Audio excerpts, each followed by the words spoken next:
Hi friends, അബ്സു വീവിലേക്ക് എല്ലാവർക്കും സ്വാഗതം. ഇന്ന് ഞാൻ വന്നിട്ടുള്ളത് നമ്മൾ മലപ്പുറത്തിൻ്റെ റെസിപ്പിയുമായിട്ടാണ്. തേങ്ങാമുറിയാണ് കേട്ടോ. അപ്പോൾ ഈ നോമ്പ് സമയത്തൊക്കെ നമുക്ക് വെറൈറ്റി ആയിട്ടുള്ള പൊരികടിയൊക്കെ സ്നാക്സൊക്കെ ഉണ്ടാക്കാൻ പറ്റിയ നല്ല അടിപൊളി റെസിപ്പിയുമായിട്ടാണ്. അപ്പോൾ എൻ്റെ ചാനൽ ആദ്യമായിട്ട് കാണുന്നവരാണെങ്കിൽ ഒന്ന് സബ്സ്ക്രൈബ് ചെയ്ത് സപ്പോർട്ട് ചെയ്യാനും അതിൽ ഓൺലൈൻ ഓപ്ഷൻ കൂടി തൊട്ടെടുക്കാനും മറക്കരുത് കേട്ടോ. അപ്പോൾ വീഡിയോ ഫുള്ളും കാണാം. ഇഷ്ടപ്പെടുകയാണെങ്കിൽ ലൈക്ക് ചെയ്യാനും ചാനൽ സബ്സ്ക്രൈബ് ചെയ്യാനും താഴെ കണ്ട കമൻറ്റ് ബോക്സിൽ കമൻറ്റ് ചെയ്യാനും മറക്കരുത് കേട്ടോ. എന്നിട്ട് ട്രൈ ചെയ്ത് നോക്കാം. അപ്പോൾ നമുക്ക് പെട്ടെന്ന് വീഡിയോയിലേക്ക് പോവാം. അപ്പോൾ അതിന് വേണ്ടിയിട്ട് ഞാൻ ഒരുപാട് ലെങ്ത് ആക്കണമെന്ന് വിചാരിച്ചിട്ടാണ് ഞാൻ ഒരു തുള്ളി ഓയിൽ ഒഴിച്ച് അതിലേക്ക് ഇപ്പോൾ ഉള്ളി ഇട്ട് കൊടുത്തിട്ടുണ്ട്. കറിവേപ്പിൻ്റെ പോലെ ചെറുതായിട്ട് കട്ട് ചെയ്തത് അതും കൂടി ഇതിലേക്ക് ഇട്ട് കൊടുത്തിട്ടുണ്ട് കേട്ടോ. എന്നിട്ട് ഇതിലേക്ക് ഇഞ്ചും വെളുത്തുള്ളിൻ്റെ പേസ്റ്റും കൂടി ഇട്ട് കൊടുത്തിട്ട് ഫ്ലെയിം ഓൺ ചെയ്ത് ഇതേപോലെ നമുക്കൊന്ന് ഇളക്കി കൊടുക്കാം കേട്ടോ. എന്നിട്ട് ഇതിലേക്ക് ഇപ്പോൾ ഞാൻ മല്ലിച്ചപ്പ് അതും ചെറുതായിട്ട് പൊടിയായിട്ട് കട്ട് ചെയ്തത് അതും കൂടി ഇതിലേക്ക് ഇട്ട് കൊടുക്കുകയാണ്. ഏകദേശം ഉള്ളി ഇതുപോലെ ഒരു പിങ്ക് ഇഷ് കളർ വരുന്ന വരെ വഴറ്റിയാൽ മതി കേട്ടോ. ഒരുപാട് ഇട്ട് വഴറ്റേണ്ട ആവശ്യമില്ല. ഈ ഒരു കളർ ചേഞ്ച് ആവുന്ന വരെ ഒന്ന് ജസ്റ്റ് ഒന്ന് വഴറ്റി കൊടുത്താൽ മതി. എന്നിട്ട് ഇതിലേക്ക് ഈ മല്ലിച്ചപ്പും കൂടി ഇട്ടിട്ട് ജസ്റ്റ് അതും കൂടി ഒന്ന് വഴറ്റി കൊടുക്കാം കേട്ടോ. അതുപോലെ തന്നെ ഞാനൊരു 4 ഉരുളക്കിഴങ്ങ് ഉപ്പിട്ടിട്ട് കുക്കറിൽ ഒന്ന് വേവിച്ചെടുത്തതാണ് കേട്ടോ. അത് ഇതുപോലെ ഞാനൊന്ന് കൈകൊണ്ട് നല്ലൊന്ന് ഉടച്ച് സ്മാഷ് ചെയ്ത് വെച്ചെടുത്തിട്ടുണ്ട്. അപ്പോൾ അതിൻ്റെ ഇടയ്ക്ക് ഇത് ഞാൻ ലോ ഫ്ലെയിമിൽ ഇട്ടിട്ടാണ് കേട്ടോ നമ്മൾ വെല്ലുള്ളി വഴറ്റിയെടുക്കുന്നത്. അതുപോലെ തന്നെ നമുക്ക് എത്രയാണ് മുട്ട ആവശ്യം അതിനനുസരിച്ച് എടുക്കാം. ഞാനൊരു 8-10 മുട്ട എടുത്തിട്ടുണ്ട്. അപ്പോൾ ഒരു മുട്ടയിൽ നമുക്ക് 2 എണ്ണം ഉണ്ടാക്കാം കേട്ടോ. അപ്പോൾ ഞാൻ അതിൻ്റെ ഇടയ്ക്ക് സമൂസൻ്റെ പതിര് അതും ഉണ്ടാക്കുകയാണ് കേട്ടോ. സമൂസ ഉണ്ടാക്കാനുള്ള ഫില്ല് ചെയ്ത് കൊടുക്കുകയാണ്. അതിൻ്റെ ഇടയ്ക്കാണ് കേട്ടോ ഞാൻ ഈ വീഡിയോ ഷൂട്ട് ചെയ്യുന്നതും ഞാനും നാത്തൂനും കൂടിയാണ്. ഷമ്മി ഞാനും കൂടിയാണ് കേട്ടോ. അപ്പോൾ ഇതിലേക്ക് ഇപ്പോൾ എൻ്റെ കയ്യിൽ കല്ലുപ്പുള്ളതാണ്, ഞാൻ കല്ലുപ്പ് ഇട്ട് കൊടുത്തു. അങ്ങനെ അതും കൂടി ഇട്ട് കൊടുത്തിട്ട് ഇനി നമുക്ക് ഫ്ലെയിം ഓൺ ചെയ്തിട്ട് ഇത് നേരെ വെച്ച് കൊടുക്കാം കേട്ടോ. ഇതൊന്ന് പുഴുങ്ങിയെടുക്കണം. അപ്പോൾ അതിന് വേണ്ടിയിട്ടാണ് കേട്ടോ. അങ്ങനെ അതും കൂടി ഞാൻ വെച്ച് കൊടുത്തിട്ടുണ്ട്. ഇനി നിങ്ങളുടെ ആവശ്യത്തിനനുസരിച്ച് നിങ്ങൾക്ക് വെച്ച് കൊടുക്കാം കേട്ടോ. എത്രയാണോ വേണ്ടിയത് അതിനനുസരിച്ച് നമുക്ക് വെച്ച് കൊടുക്കാം മുട്ട. അപ്പോൾ ഞാനിത് ഏകദേശം ഒന്ന് വഴറ്റി കിട്ടി. ഇനി ഇതിലേക്ക് നമുക്ക് മസാലകൾ ഇട്ട് കൊടുക്കാം കേട്ടോ. അപ്പോൾ ഞാനൊരു 1/4 ടീസ്പൂൺ മഞ്ഞൾപ്പൊടി ഇട്ട് കൊടുക്കുകയാണ്. ഏറ്റവും ലോ ഫ്ലെയിമിലാക്കിയിട്ട് വേണം എപ്പോഴും നമ്മൾ മസാലകളൊക്കെ ചേർത്ത് കൊടുക്കുമ്പോൾ അല്ലെങ്കിൽ കരിഞ്ഞു പോകും. അപ്പോൾ അതിനൊക്കെ ഒന്ന് ശ്രദ്ധിക്കാം. അപ്പോൾ ഞാൻ മഞ്ഞൾപ്പൊടി ഇട്ടിട്ട് ചെറുതായിട്ട് ഒന്ന് ജസ്റ്റ് ഒന്ന് ഇളക്കി കൊടുത്തു. ഇനി നമുക്ക് ഗരം മസാല ആണ് കേട്ടോ. അത് ഒരു 1/4 ടീസ്പൂണ് താഴെ കണ്ടിട്ട് നമുക്ക് വളരെ കുറച്ച് മാത്രം മതിയാവും, അല്ലെങ്കിൽ അതിൻ്റെ ഒരു കുത്തൽ വരും കേട്ടോ. അപ്പോൾ കണ്ടില്ല, വളരെ ഒരു 2 പിഞ്ചിനോളം അത്ര മാത്രം മതി. അത് ഞാൻ ഇതിലേക്ക് ഇട്ട് കൊടുത്തിട്ടുണ്ട്. ഇനി ഇതിലേക്ക് കുരുമുളകിൻ്റെ പൊടിയാണ് കേട്ടോ. അതും ഒരു 2 നുള്ളിൻ്റെ ഇത്രയും കൂടി കൂടുതലായിട്ട് 1/4 ടീസ്പൂൺ ഇട്ട് കൊടുത്തിട്ടുണ്ട്. ഇനി അതെല്ലാം ഇട്ട് കൊടുത്ത് ഇനി ഇതൊന്ന് നല്ലോണം നമുക്കൊന്ന് ഇളക്കി യോജിപ്പിച്ചെടുക്കാം കേട്ടോ. അപ്പോൾ ഈ ഒരു സമയത്ത് എൻ്റെ ചാനൽ ഇഷ്ടമാണെങ്കിൽ ഒന്ന് ലൈക്ക് ചെയ്യാനും ചാനൽ സബ്സ്ക്രൈബ് ചെയ്യാനും മറക്കരുത് കേട്ടോ. ഇനി നമ്മൾ വേവിച്ച് ഉടച്ച് വെച്ചിട്ടുള്ള ഉരുളക്കിഴങ്ങ് നേരെ ഇതിലേക്ക് ഇട്ട് കൊടുക്കുക. അങ്ങനെ ലോ ഫ്ലെയിമിലിട്ടിട്ട് നമുക്ക് ഈ ഉരുളക്കിഴങ്ങ് ഇട്ടിട്ട് നല്ലോണം ഒന്ന് മിക്സ് ചെയ്ത് യോജിപ്പിച്ചെടുക്കണം കേട്ടോ. ഈ മസാലയും ഈ ഉള്ളി ഒക്കെ നല്ലോണം ഒന്ന് മിക്സ് ചെയ്യണം. ഇതാണ് കേട്ടോ നമ്മളെ കോട്ടിങ് ഉള്ള ഒരു മസാല. അപ്പോൾ ഇത് നല്ലോണം നമുക്ക് യോജിപ്പിച്ചെടുക്കാം. അപ്പോൾ ഞാൻ ഒരു ലോ ഫ്ലെയിമിലിട്ടിട്ട് ആദ്യം നല്ലോണം ഒന്ന് യോജിപ്പിച്ച് മിക്സ് ചെയ്ത് കൊടുക്കുകയാണ്. അപ്പോൾ ഒന്നും കൂടി നല്ലോണം ഒന്ന് മിക്സ് ആക്കാനുണ്ട് കേട്ടോ. അപ്പോൾ അങ്ങനെ ഞാനിനി ഫ്ലെയിം ഓഫ് ചെയ്തിട്ട് ഞാനിപ്പോൾ ഫ്ലെയിം ഓൺ ചെയ്തിട്ട് നേരെ താഴേക്ക് ഇതേപോലെ പാൻ വെച്ച് കൊടുത്തിട്ട് ഇപ്പോൾ നല്ലോണം ഒന്ന് മിക്സ് ചെയ്യാൻ കേട്ടോ. ഈ മസാലയും ഉരുളക്കിഴങ്ങും എല്ലാം നല്ലോണം ഒന്ന് മിക്സ് ആവുന്ന കോലത്തിൽ യോജിപ്പിച്ച് കൊടുത്ത് ഇപ്പോൾ നമ്മൾ മുട്ട വെച്ചിട്ടുള്ള വെള്ളം നല്ല വെട്ടി തിളക്കാണ്.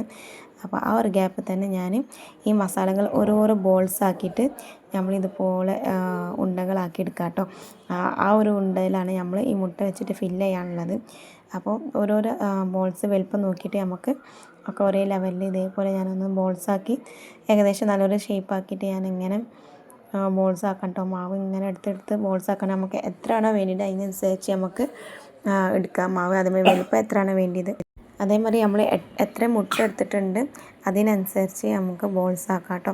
ഒരു ബോൾസിൽ ഒരു മുട്ടയാണ് കേട്ടോ. അപ്പോൾ ആ ഒരു കണക്കിലാണ്. ഇനി നമുക്ക് ഒരു ബൗളിലേക്ക് ഞാൻ ഒരു മുട്ട പൊട്ടിച്ച് വെച്ച് കൊടുക്കുകയാണ്. ഇത് നമുക്ക് കോട്ടിങ് ചെയ്യാൻ വേണ്ടിയിട്ടാണ് കേട്ടോ. അപ്പോൾ ഇത് നല്ലോണം മിക്സ് ചെയ്ത് ഒരു ബീറ്റ് ചെയ്യാം കേട്ടോ. ഇതുപോലെ സ്പൂൺ വെച്ചിട്ട് നല്ലോണം ഉടച്ച് ഇതേപോലെ യോജിപ്പിച്ച് കൊടുക്കാം കേട്ടോ. നല്ലോണം ഒന്ന് ഉടച്ച് കൊടുക്കാം. ഈ മഞ്ഞ വെള്ളമൊക്കെ ഒരേ രീതിക്ക് വേണം നമുക്കായി കിട്ടാൻ. അപ്പോൾ അതൊന്ന് നല്ലോണം ഒന്ന് മിക്സ് ചെയ്തിട്ടുണ്ട്.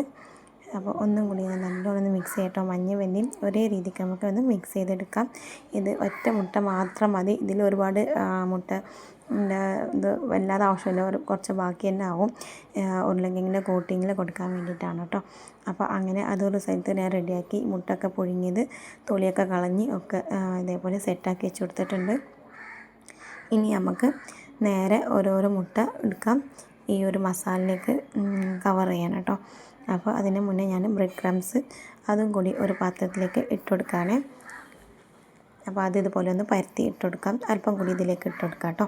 എന്നിട്ട് ഞാനൊരു മുട്ട എടുത്തിട്ടുണ്ട്, ഇതേപോലെ ഞാൻ ഒരു ബോൾ ഇതുപോലെ എടുത്തിട്ടുണ്ട് കേട്ടോ.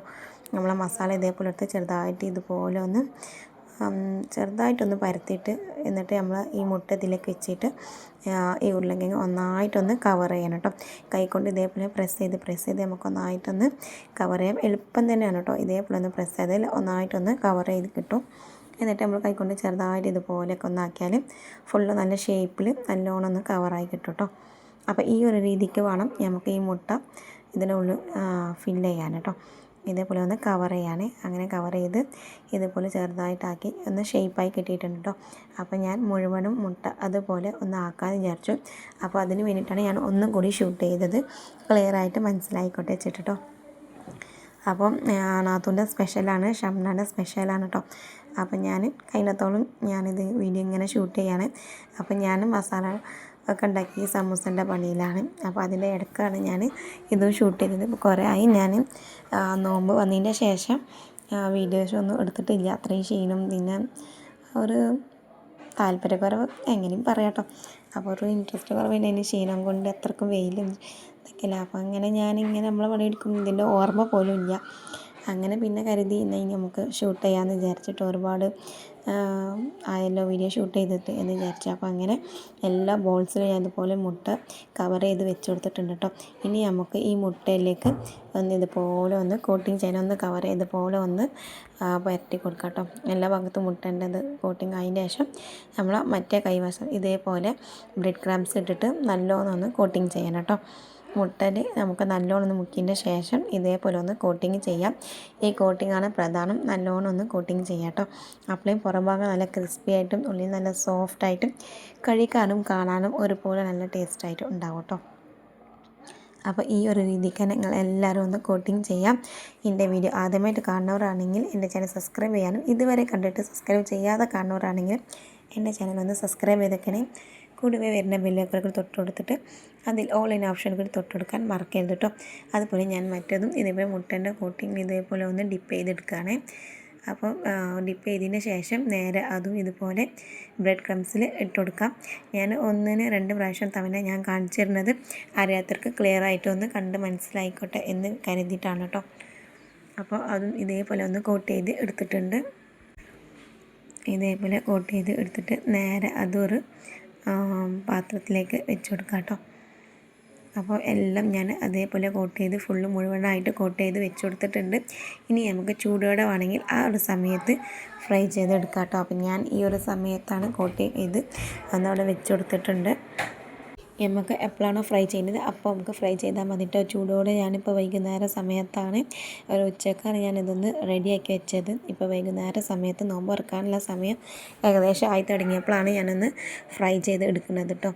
അപ്പോൾ ആ ചൂടോടെ കഴിക്കാമെന്ന് വിചാരിച്ചു. അങ്ങനെ ഏറ്റവും ഹൈ ഫ്ലെയിമിൽ നല്ല ചൂടാക്കി ഇപ്പോൾ ഒരു മീഡിയം ഫ്ലെയിമിലും ഹൈ ഫ്ലെയിമിൽ ഇട്ടിട്ട് നമുക്കിതൊന്ന് ഫ്രൈ ചെയ്തെടുക്കണം കേട്ടോ. നല്ലൊന്ന് കളർ ചേഞ്ചായി വരണം.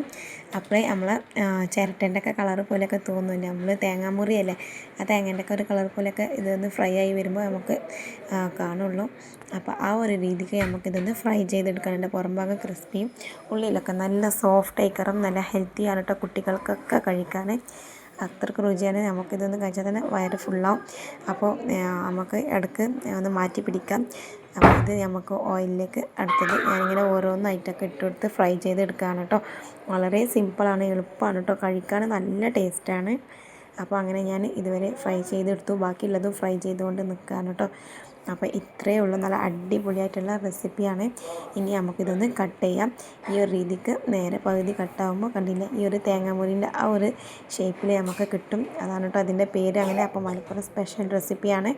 അഫ്സൂസ് വി നിങ്ങൾ ഇതുവരെ സബ്സ്ക്രൈബ് ചെയ്യാത്തവരാണെങ്കിൽ ഒന്ന് സബ്സ്ക്രൈബ് ചെയ്തേക്കണേ.